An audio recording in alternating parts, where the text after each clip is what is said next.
Back now to tonight's main report. It's feared that up to 26 people, 18 of them children, have been killed in a school shooting in Connecticut, the worst in American history.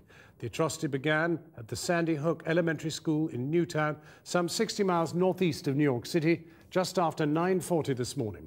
We can go live now to Matthew Gold, who is in Connecticut at the scene of what's happening. Can you just tell us, Matthew, what exactly is happening now that the school is secure? Daniel Gold? Well, it's quite chaotic here. You know, there's firemen everywhere, Red Cross is on the scene, and no one really seems to know what's going on. There's a lot of confusion. It's a very small, sort of rural Americana town with a main street and a church and a big American flagpole. But they blocked off the road to the school, and I think they're trying to protect the families. I've seen parents either walking to the school or from the school in tears. A lot of them just don't want to talk right now. There's media everywhere. It's just a very chaotic scene, and no one really seems to have any answers right now. Daniel, people have obviously become kind of almost commonplace to the news of people being shot in educational institutions in America, but a primary school, this surely will really deeply shock America. Yeah, I mean, I've been hearing other reporters and people who are usually very steadfast in this sort of thing, and people are very, very shocked at this. It seems like it was a deliberate plan to take out as many children as possible. And you know, news reporters do these kind of stories a lot, and my colleagues are shocked. I am as well. It's just a number, the amount of children, the primary school. It's very, very shocking. And I think, I mean, it's gonna be a big story for a long time.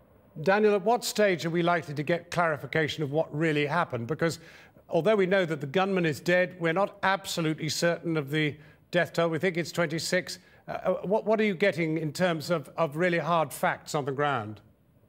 I think they're keeping us pretty much out of the loop right now. I think there's a big concern with making sure the families don't find out through the media or through any other means. They want to take as much care of the families as they can. So, I mean, it could be 24 hours. It could be even longer. They're just doing what they can to sort of protect the families, and it's understandable that they don't want to reveal that information right now. But I really can't say, to be honest with you. Daniel Gold at the scene. Thank you very much indeed for joining us. Let's go now for an overview to Matt Frei in Washington. Matt, as we've said, a primary school, the slaughter of the innocents, literally. What have you been learning while we've been on air? Well, quite a few things, actually, John. There are now 2 American networks that are giving us a name of the shooter. I will not give you that name until it's been confirmed by the police. But I will tell you that I've looked at his Facebook page. We're talking about a young white man in his 20s. And isn't that always the profile of these killers, oddly enough? We're talking about someone who on his Facebook page is dressed in black. There are police reports that the shooter who is dead inside the school was also wearing black, so perhaps that tallies. According to this Facebook page, the person was born in the town of Newtown in Connecticut, where this killing happened, but then moved to New Jersey, to a place called Hoboken, just across the water from Manhattan.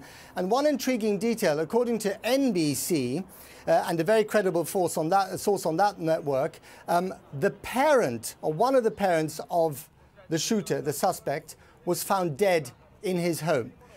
Or her home. We don't know the identity of that parent. So the pieces are gradually coming together.